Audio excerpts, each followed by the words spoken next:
6 o'clock came and went, and my friends had not arrived. At 7 they had still not been seen, and so I took my treasured tab of orange sunshine and settled down to wait. 10 minutes later they arrived. I could already feel myself going, and so gestured to the 2 piles of datura seeds that I had prepared.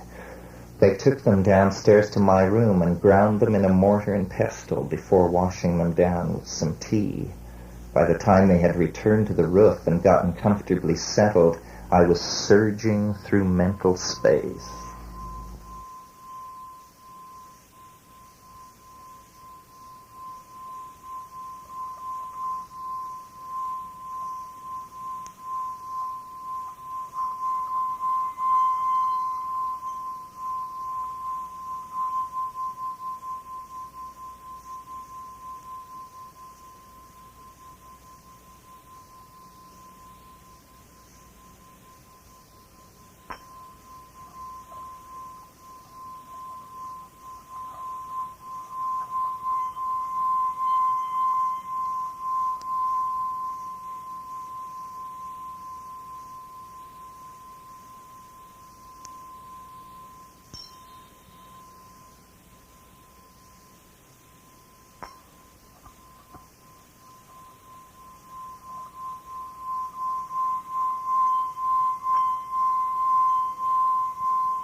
We sat, and hours seemed to pass. When they seated themselves, I had been too distant to be aware of what was going on.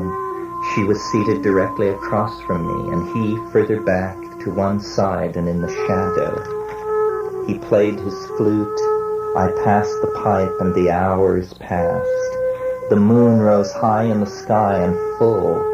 I fell into long hallucinatory reveries that each lasted many minutes.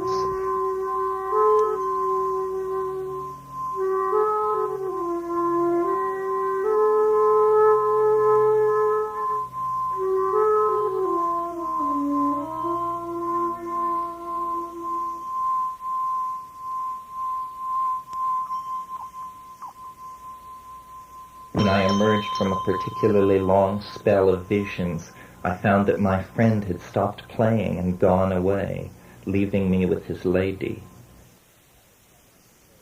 I had promised them both that I would let them try some DMT during the evening. My glass pipe and tiny stash of waxy orange DMT were right before me. Slowly and with the fluid movements of a dream, I filled the pipe and offered it to her. The stars, hard and unglittering, stared down from a mighty distance on all of this. She took the pipe and took 2 deep inhalations, sufficient for a person so frail. Then the pipe was returned to me, and I followed her into it with 4 huge inhalations, the 4th of which I held on to until I had broken through. For me, it was an enormous amount of DMT, and I immediately felt the sense of entering a high vacuum. There was a high-pitched whine and the sound of cellophane ripping as I was transformed into the radio intellect that is a human being in DMT ecstasy. I was surrounded by the chattering elf machines and the more than Arabian vaulted spaces that would shame a Bibiena, manifestations of a power both alien and bizarrely beautiful raging around me.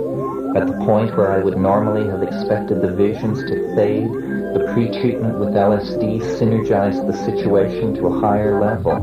With the translinguistic glossolalia of the DMT elf machines howling in my ears, I suddenly found myself flying hundreds of miles above the earth, and in the company of silvery discs, several, I could not tell how many.